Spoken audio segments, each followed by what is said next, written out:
Assalamualaikum warahmatullahi wabarakatuh. Nama saya Putri Indriani dari kelas Manajemen Pagi semester 4.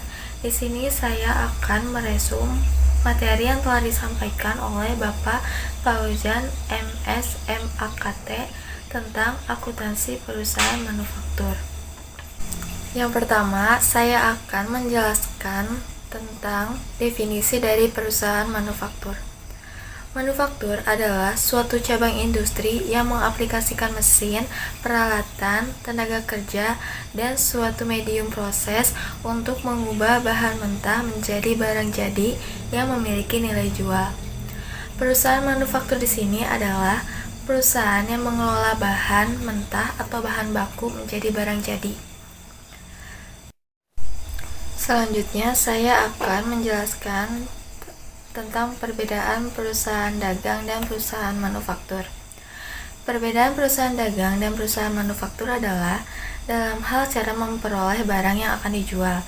Pada perusahaan dagang, barang yang dijual diperoleh dari penjual. Contohnya dari perusahaan dagang adalah toko, showroom, swalayan, minimarket, warung, dan lain sebagainya. Sedangkan perusahaan manufaktur adalah barang yang diperoleh dengan cara mengolah terlebih dahulu. Contohnya adalah tekstil, garmen, otomotif, elektronik, makanan, dan minuman.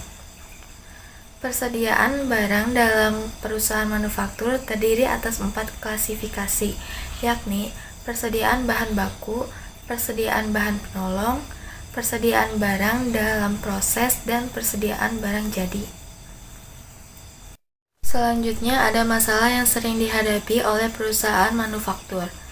Dengan banyaknya proses bisnis serta proses produksi yang dimiliki oleh tiap perusahaan manufaktur, pastinya akan memberikan berbagai macam masalah yang mau tidak mau harus dihadapi seperti 1. Kesulitan dalam memperkirakan ketersediaan barang dagangan sesuai dengan permintaan customer. 2. Kesulitan untuk memastikan ketersediaan material untuk melakukan produksi. 3. Kesulitan untuk menentukan jadwal produksi yang sangat padat. 4. Kesulitan untuk memintai atau mengelola kapasitas produksi. 5. Kesulitan untuk mendapatkan informasi mengenai biaya dan waktu proses produksi yang lebih real time. Keenam, kesulitan untuk melakukan audit secara cepat atau inventory berdasarkan serial number. Inilah alasan kenapa perusahaan sangat membutuhkan sebuah sistem yang sangat handal. Selanjutnya ada elemen-elemen biaya produksi. Dalam proses produksi, untuk menghasilkan suatu produk, perusahaan manufaktur biasanya mengeluarkan berbagai macam biaya. Biaya yang beraneka ragam tersebut dapat dikelompokkan menjadi 3 golongan besar, yakni 1. Biaya bahan baku langsung. Bahan yang digunakan dan menjadi bagian dari produk jadi disebut bahan langsung. Sebagai contoh, bahan langsung dalam sebuah pabrik sepatu terdiri dari kulit, kain, benang, paku, dan lem. Kedua, ada tenaga kerja langsung. Tenaga kerja langsung adalah tenaga kerja yang terlibat langsung dalam proses mengubah bahan menjadi produk jadi. Ketiga, ada biaya overhead pabrik atau BOP. Merupakan biaya yang tidak bisa dikaitkan langsung dengan produksi suatu produk maupun jasa. Umumnya, BOP muncul dari biaya-biaya untuk tenaga kerja tidak langsung. Penggunaan bahan tambahan, pajak, pengawasan, mesin produksi, asuransi, dan juga beragam fasilitas tambahan dalam proses produksi. Selanjutnya, saya akan menjelaskan tentang rekening-rekening khusus yang ada dalam perusahaan manufaktur. Rekening-rekening dalam buku besar sebuah perusahaan manufaktur biasanya lebih banyak dibandingkan dengan rekening buku besar sebuah perusahaan dagang. Hal ini disebabkan oleh sifat operasi perusahaan manufaktur yang lebih kompleks bila dibandingkan dengan perusahaan dagang. Rekening yang khusus dijumpai dalam perusahaan manufaktur antara lain perlengkapan pabrik, biaya pemakaian perlengkapan pabrik, persediaan bahan baku, persediaan barang dalam proses, persediaan barang jadi, dan barang dalam proses. Berikut ini akan dijelaskan beberapa rekening yang biasa dijumpai dalam perusahaan manufaktur. Yang pertama ada rekening pembelian bahan baku. Perusahaan menggunakan sistem akuntansi umum untuk kegiatan manufakturnya, maka semua biaya bahan baku langsung dicatat dengan mendebit rekening pembelian bahan baku.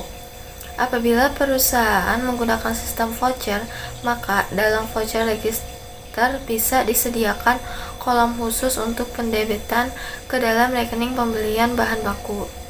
Yang kedua, ada rekening ikhtisar biaya produksi. Dalam perusahaan manufaktur, biasanya digunakan satu buah rekening untuk menampung pembebanan semua biaya produksi, baik biaya produksi langsung maupun tidak langsung. Yang ketiga, ada rekening persediaan bahan baku.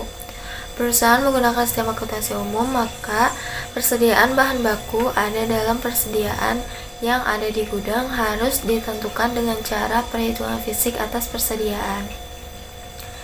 Jumlah persediaan yang ditentukan melalui perhitungan fisik tersebut kemudian melalui jurnal penutup dicatat ke dalam rekening persediaan bahan baku. Jumlah saldo pada akhir periode yang nampak dalam rekening ini akan menjadi saldo awal untuk periode berikutnya. Yang keempat, ada rekening persediaan barang jadi.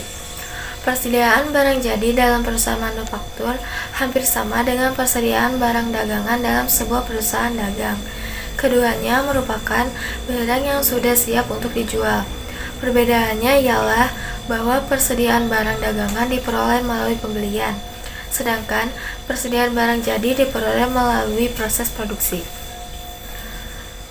Mungkin segitu saja yang bisa saya sampaikan. Mohon maaf bila ada kesalahan. Wassalamualaikum warahmatullahi wabarakatuh.